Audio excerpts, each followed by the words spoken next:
¿Por qué un podcast que se focaliza en finanzas personales e inversiones como este toca de forma tan recurrente el tema de los negocios, de cómo desarrollar un negocio? De eso, de la importancia que puede tener un negocio en nuestro plan financiero personal, vamos a hablar en este episodio. Mi nombre es Rodrigo Álvarez y esto es el podcast de Neurona Financiera. Neurona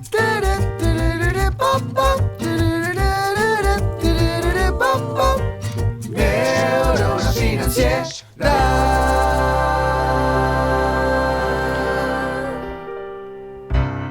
Muy buenos días, tardes, noches para todos. Bienvenidos a un nuevo episodio veraniego de esto que es el podcast de Neurona Financiera. Iba a ser un episodio cortito, pero me parece que no va a quedar tan cortito como yo esperaba. Desde hace un tiempo, una temática recurrente en este podcast son los negocios, desarrollar un negocio, pero no negocio quiero ser el próximo Starbucks, sino negocio desde el punto de vista de la pyme, que la mayoría de los usuarios de este podcast, o muchos de los usuarios de este podcast, son dueños de pymes. La mayoría de las pymes fracasa y eso es un gran problema.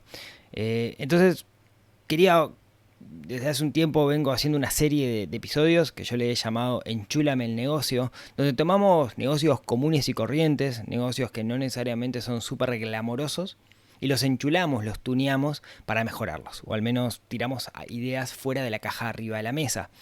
Hoy tocaría hacer eso, pero como estamos en un episodio veraniego, quise en realidad ir un nivel más arriba y explicar por qué estoy haciendo esto en un podcast de finanzas personales y de inversiones. Y uno dirá, bueno, pero ¿qué tiene que ver un negocio? Yo escucho esto yo soy un empleado, escucho esto para generar mejores hábitos de conducta. Bueno, ¿por qué? Es lo que quiero explicar el día de hoy, pero para eso tengo que ir un paso antes. Antes de arrancar, recuerden que en neuronafinanciera.com se pueden suscribir al boletín mensual donde todas las semanas mando un correo con recursos, mando un correo donde les quiero dejar pensando sobre alguna cosa que mejore, cómo se relacionan con el dinero, es 100% gratuito y es una forma también de que estemos en contacto de manera directa. Así que en neuronafinanciera.com se suscriben, prometo que no mando spam. Ahora sí, vamos al meollo del asunto. Cuando creé esto de Enchúlame el negocio, ¿no? Que es básicamente episodios del podcast donde tomo, como decía, negocios que no necesariamente son glamorosos y pongo propuestas arriba de la mesa de cómo mejorar esos negocios, está inspirado por varias cosas. Primero, por naturaleza soy una persona curiosa y observadora. Es parte de mi perfil y desde que tengo uso de razón, desde que era chico en realidad, me gustó mucho el desarrollo de negocios. Mi primer emprendimiento, entre comillas, fue como a los 16 años, construyendo y vendiendo tablas de sandboard, también corté pasto, hice un montón de cosas, un poco por necesidad, pero también por placer, y tengo un montón de cosas que he hecho, los cuales me he vinculado inclusive de forma gratuitas por el simple hecho de aprender, de ayudar a desarrollar algunos negocios. Y cada vez que soy cliente de negocios que me gustan, veo cómo se pueden mejorar. Porque hay muchas cosas que la mayoría de aquellos emprendedores que están en el frugor de la batalla, ¿no? Que están todo el día batallando con sus negocios, no pueden sacar la cabeza a veces de abajo de la tierra para mirar el horizonte y pensar de forma creativa. Y uno que está afuera, que juega este rol entre comilla, consultor, a veces tiene esa facilidad de poder ver cosas afuera de la caja porque no estás en el día a día, ¿no? Yo siempre digo que el 90% de las pymes no llega al tercer año de vida. De hecho, hay un curso que tengo gratuito en neuronafinanciera.com que es de gestión y de finanzas para pymes, que se pueden anotar en neuronafinanciera.com/pymes, es 100% gratuito, no es gratuito, digamos, es sin costo, auspiciado por ANDE, la Agencia Nacional de Desarrollo, fuerte recomendación que se den una vuelta y lo miren. Y yo siempre decía, 9 de cada 10 empresas fracasan, no llegan a cumplir el tercer año de vida. Fue una estadística internacional que saqué en algún momento, pero recientemente en Uruguay el Instituto Nacional de Estadística sacó justamente una estadística que dice que en el 2000, a partir del 2018, 2019, por ahí, las empresas que cumplen 3 años de vida son el 43%. Quiere decir que básicamente de 10 hay 6 que se funden y en particular cuanto más chicas son las empresas, cuanto menos empleados o no empleados tienen, más fácil es que se fundan. ¿no? Y eso es terrible porque las pymes son el motor que alimenta la economía de un país. Si a las pymes les va bien, al país le va bien. Entonces, es mi granito de arena esto para poder ayudar a que las pymes de alguna manera crezcan, ¿no? Que sigan adelante, que no mueran, que puedan cumplir, soplar las 4, 5, 10, 20, 30 velitas. Ahora bien, yo sé que muchas de las personas que escuchan este podcast son empresarios, emprendedores, tienen pymes o en el futuro les gustaría tener una pyme. Entonces, para ellos es parte de sus finanzas personales y de sus inversiones mejorar cómo gestionar esa pyme o pensar afuera de la caja para que esa pyme salga adelante. Ahora, si vos sos de los que no está en ese lugar, podés decir, bueno, me están volando este podcast en realidad, ¿no? ¿Qué sentido tiene para mí que yo soy un empleado? Entonces, ¿qué sentido tiene escuchar estas cosas? En los capítulos estos de Enchúlame el negocio no me aportan nada, porque yo soy un empleado y estoy feliz como empleado. Entonces, hoy quiero generarte la semilla de la duda. Entonces, la semilla de la duda es, ojo si sos empleado, porque quizás esa sensación de seguridad que tenés no sea tal. Entonces, vamos a analizar un poco los pros y los contras, o la forma en las cuales nosotros podemos recibir dinero. Digamos, lo dividen dinero, a partir de nuestro trabajo, ¿no? No estoy hablando de una herencia o de sacarse la lotería o cosas por el estilo, sino que a partir de nuestro trabajo nosotros podemos ser empleados del ámbito privado, empleados del ámbito público, o podemos ser independientes. Vamos a hacer un doble clic en cada una de estas categorías, ¿sí? Vamos a empezar con empleado privado. Los empleados privados son la mayoría de la masa trabajadora de un país, son personas que trabajan para otras personas, son empleados del ámbito privado. Básicamente tenés la sensación de seguridad de que del 1 al 10, dependiendo de cuál sea la empresa, vas a recibir un ingreso producto de tu trabajo, producto de tu salario. ¿Qué tiene esto? Bueno, creo que la principal contra, y esto es muy difícil de explicar para aquellos que no lo hayan vivido, es que cuando vos sos un empleado privado, principalmente no sos dueño de tu tiempo. Cuando trabajás para otra persona, no sos dueño de tu tiempo. Si querés llevar a tu hijo al médico, tenés que pedir permiso.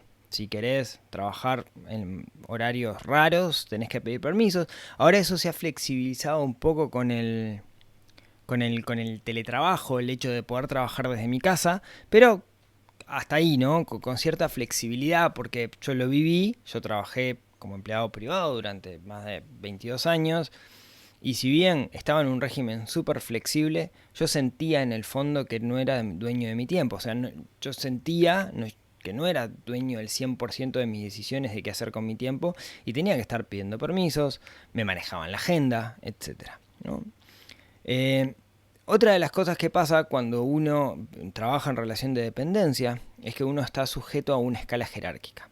Esa escala jerárquica uno tiene jefes y más jefes y jefes de jefes y gerentes y el CEO de la compañía, y dependiendo del tamaño de la empresa o qué tan burocrática sea, mayor va a ser esa escala jerárquica. Eso puede generar también roces porque hay alguien de alguna manera que te dicta qué es lo que tenés que hacer.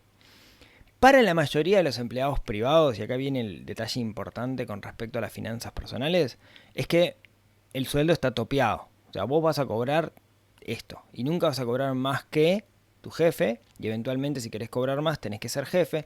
Existen casos de empleados del ámbito privado que eventualmente están en áreas comerciales o sujetas a objetivos y que pueden cubrir comisiones, y esas comisiones pueden ser súper altas, pero siempre sos un empleado, ¿no? Siempre, o sea, nunca vas a ganar más. Eventualmente podrías llegar a hacerlo si cobras comisiones, pero hay una escala y nunca vas a poder ganar más de esa escala.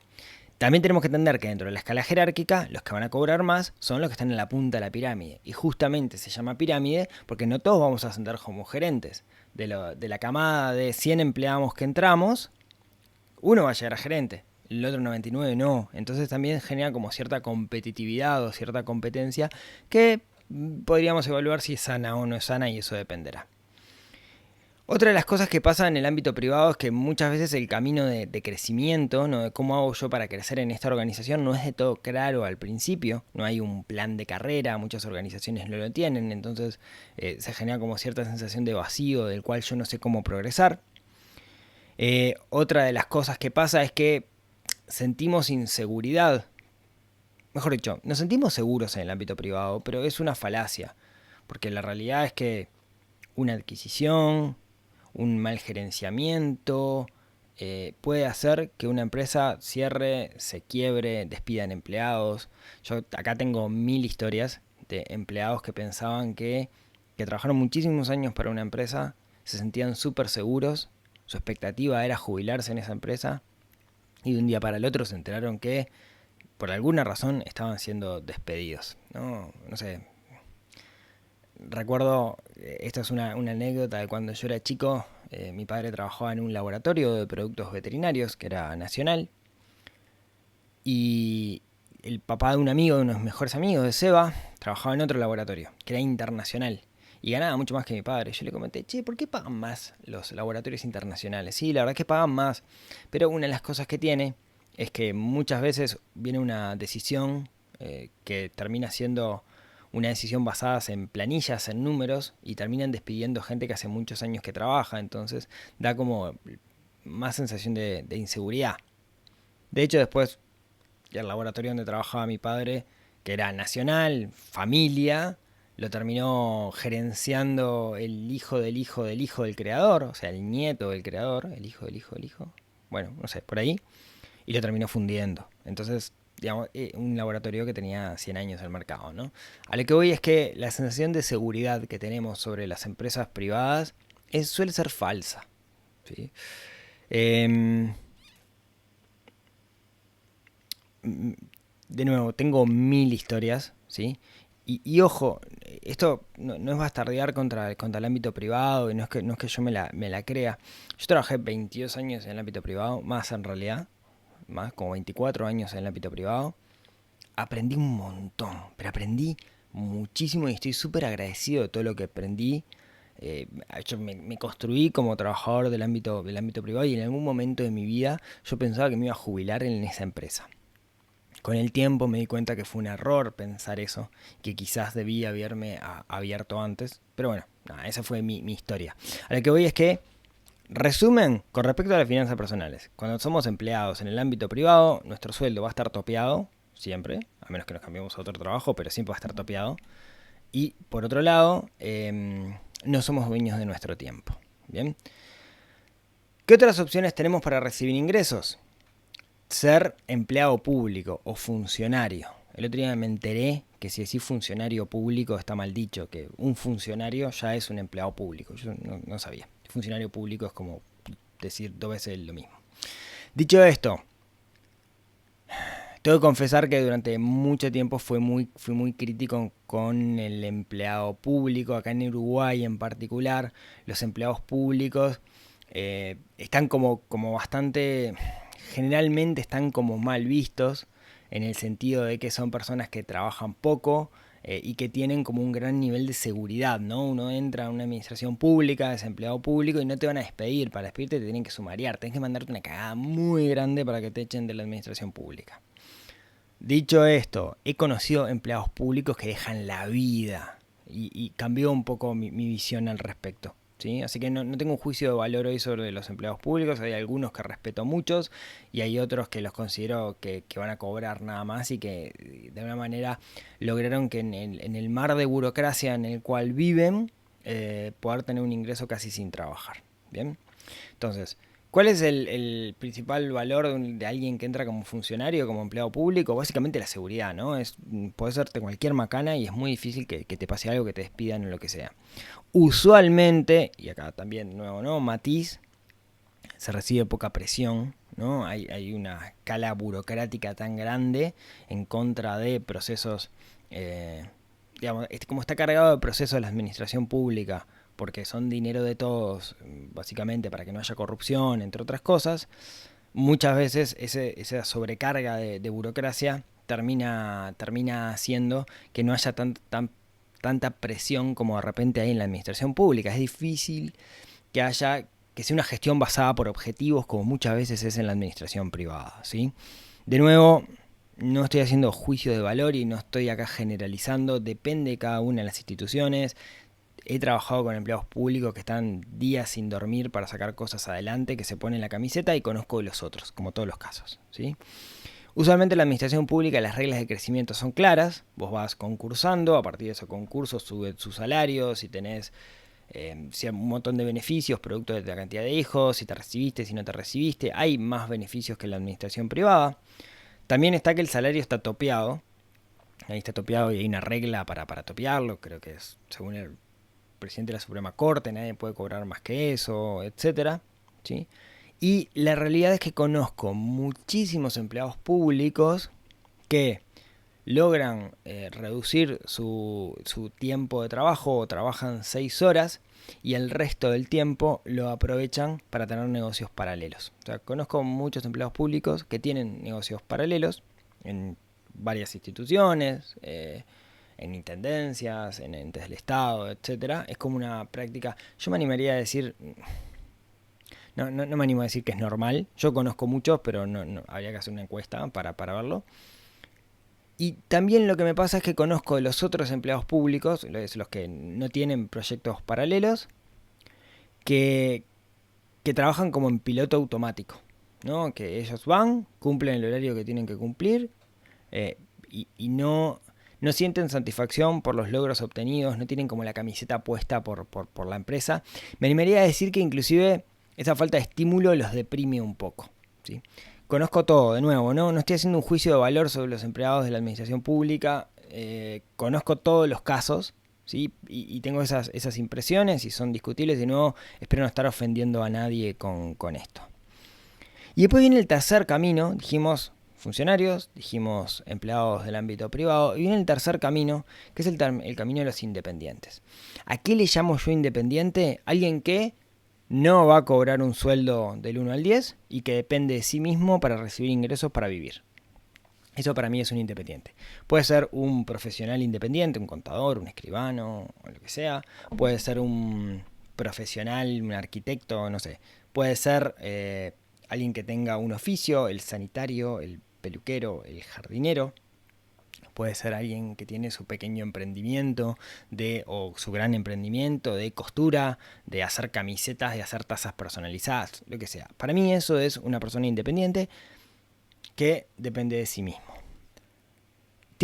Existen básicamente, según la literatura, 12 grandes modelos de negocios que nosotros podemos llegar a seguir cuando seamos independientes.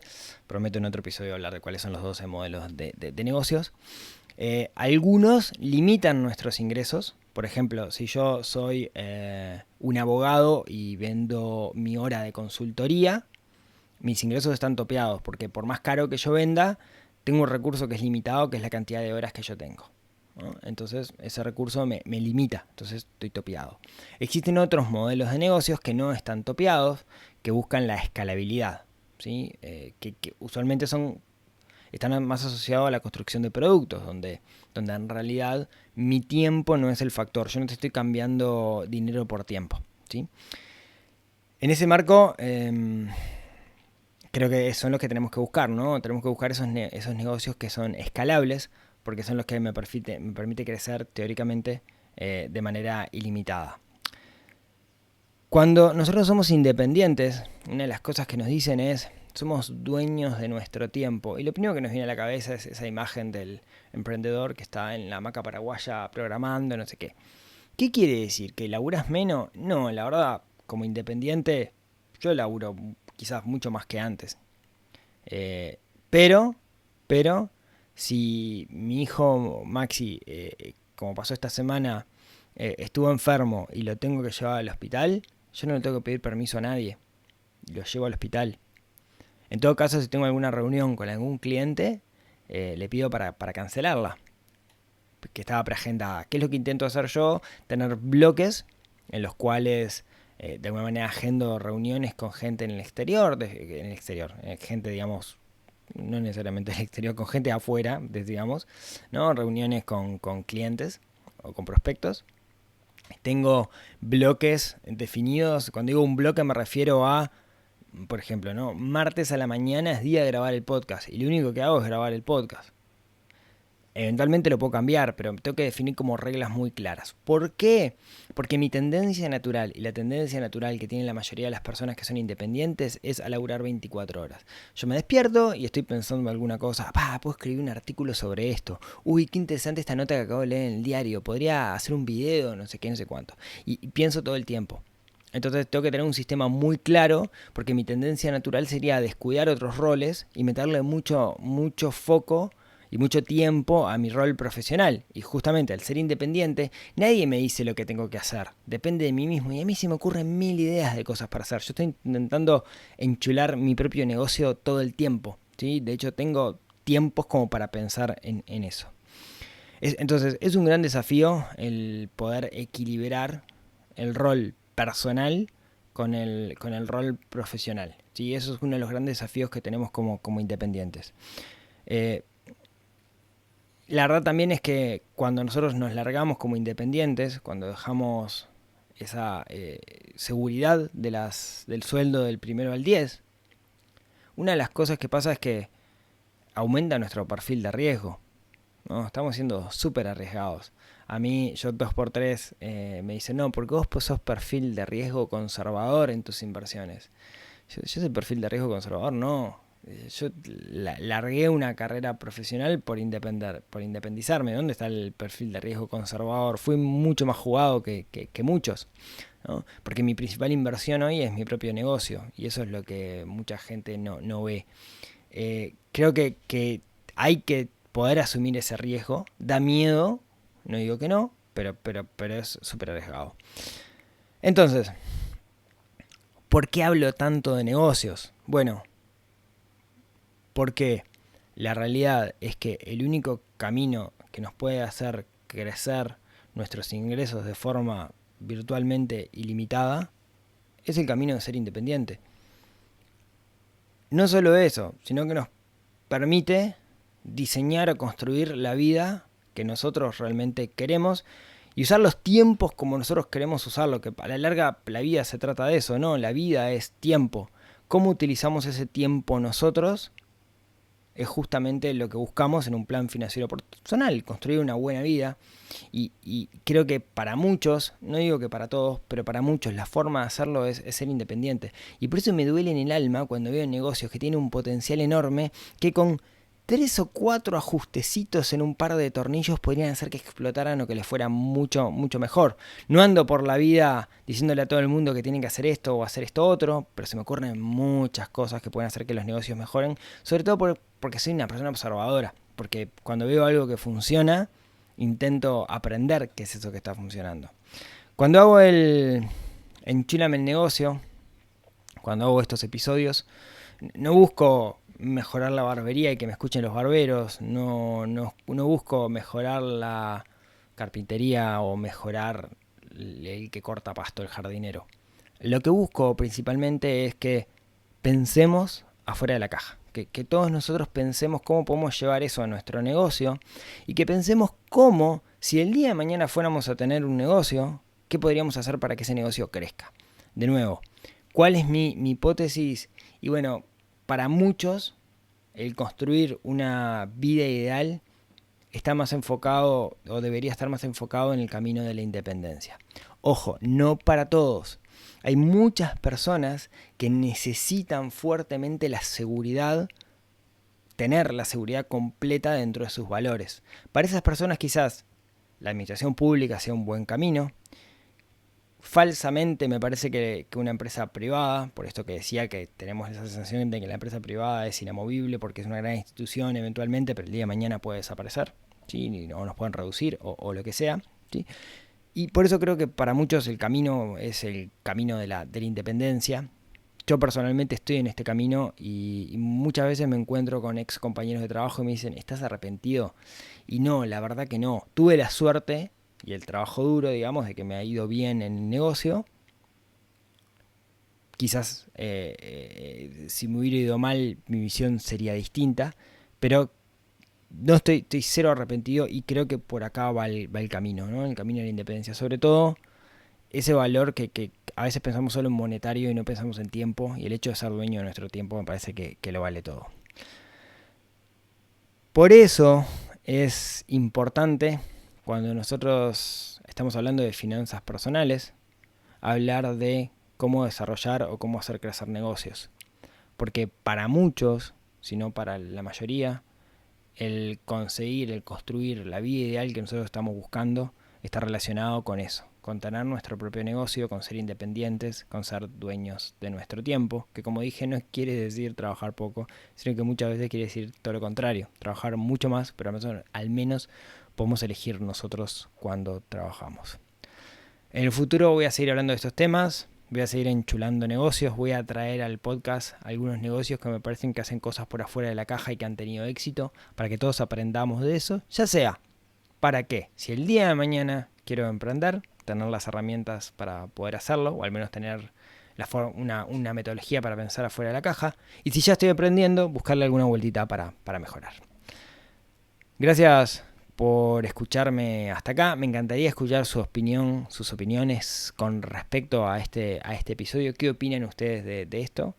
De nuevo, no me considero dueño de la verdad y me encanta cuando recibo sus opiniones. Gracias por escucharme hasta acá. Como siempre, muchas gracias a todos los que me ponen estrellitas, likes y todas esas cosas que me ayudan a que más gente escuche esto.